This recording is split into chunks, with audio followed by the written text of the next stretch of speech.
The free agency madness was over. Adam continues to break news. What's the latest on Justin Fields, Adam?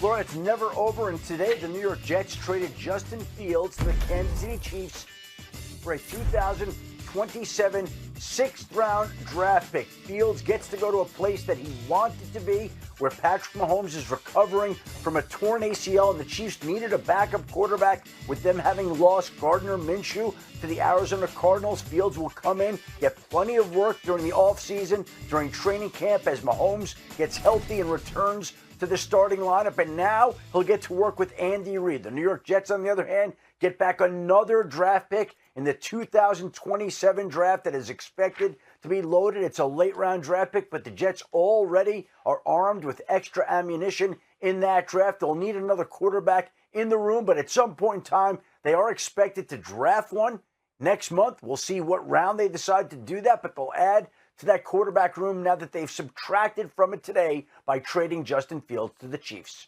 Some interesting names in the later rounds for quarterbacks in the draft. But let's look at the timeline for KC and Mahomes. Mahomes tore his left ACL and LCL back on December 14th. He underwent successful surgery the next day in Dallas.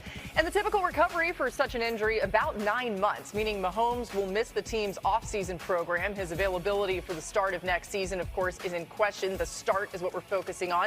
2026 NFL season opener is slated for either September 9th or 10th. We'll find out more when we know the full schedule. Amina, what's the impact for the Chiefs with this signing of Justin Fields? I think it makes a ton of sense. I mean, this is a low-risk signing. Let's start there. They gave up a sixth-round pick. They're paying him, I believe, $3 million because the Jets are eating some of his salary. That's not just backup money. That's cheap backup money. And he is a qualified back, one of the more qualified, experienced backups around now, given his starting experience. If he does have to play, and let's say there's some complications with the injury, he does bring that experience. I think also you'll see some changes in the offense. But I could also see Kansas City using him in packages as the year goes on. Patrick Mahomes hasn't run a quarterback sneak since he got hurt in 2019 on one. To me, that's one very obvious way you can incorporate Justin Fields into your offense. And I know we can laugh about it and say it's not a big deal. Wait till it's 4th and 1 in a playoff game, and we can talk about whether that's a big deal. For Fields, to me, also, is an opportunity for him to actually, and I know we're a broken record on this, pursue the Sam Darnold path. And maybe it won't pan out, but when I think about Sam Darnold, yes, we think about Minnesota, but to me, the year he spent in San Francisco before he got to the Vikings, between the Panthers and the Vikings, that is what Justin Fields can look at this as. Adam made a great point about how he'll get a lot of work this offseason with Mahomes' injury.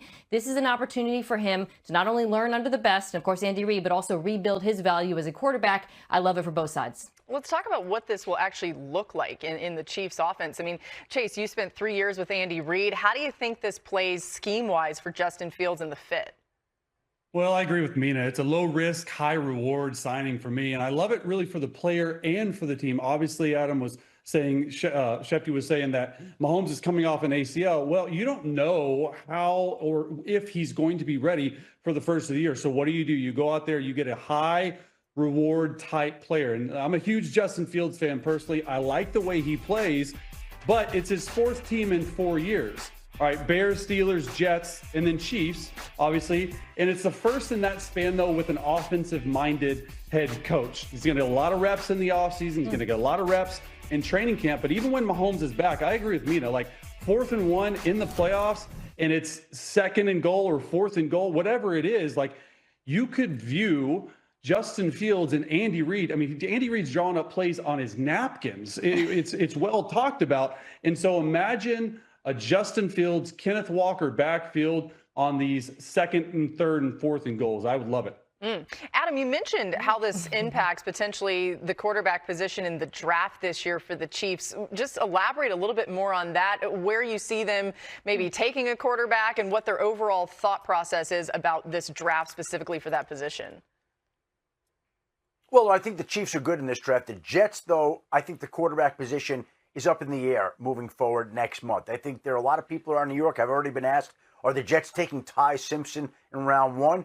My guess would be no, but let's see how it plays out here over the course of the next month. They are loaded with draft picks in the 2027 NFL draft. 3 first-round picks in a draft that is expected to be loaded with first-round caliber quarterbacks. Now, again, that doesn't preclude the Jets from looking this year. I think they will. It would not be a surprise to see the Jets use one of these mid-round picks, a relatively early pick, but not a one, on a quarterback. And we'll see how that plays out here moving forward. There also are still veterans out there that they could add to the room. Andy Dalton has worked with Frank Reich before, and the Panthers are expected to move on from him and potentially trade him. Carson Wentz has worked before with Frank Reich and could wind up working with him again here in New York. There are some options that I think the Jets still are not done adding to the quarterback room here, and then they'll go out and draft someone, I think, in the middle rounds to complement Geno Smith,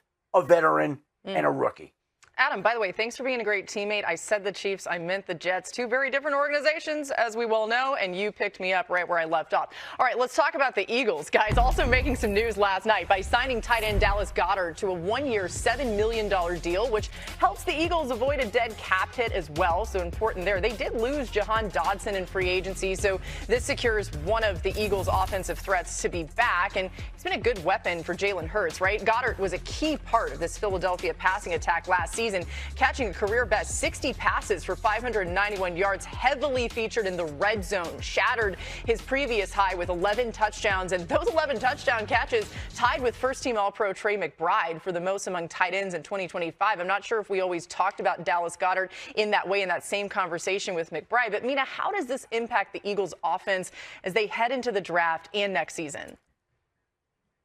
Yeah, I think it's helpful in a couple of ways. One, obviously, you have the familiarity. You talked about the red zone. How often have we seen Dallas Goedert be on the receiving end of the RPOs that they like to run? There's that institutional knowledge he brings back. I do like the fact this kind of flew under the radar that they finally brought in a blocking tight end, Johnny Munt from Minnesota, because to me, that's been really a missing component of this Eagles offense as Goedert has become less of a blocker.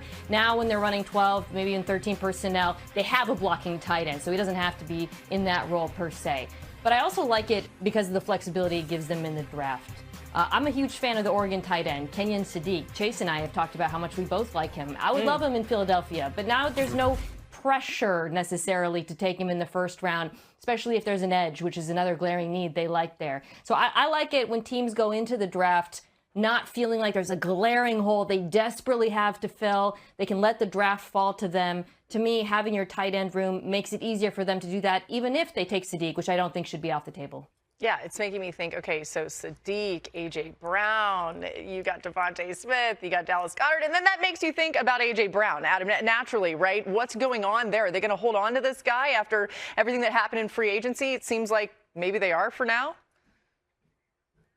Yeah, there have been trade discussions, and the Eagles have been steadfast all along that they wouldn't move A.J. Brown unless they got back a return package that they felt was fair and sufficient. That has not happened just yet, and it doesn't seem like it's going to be happening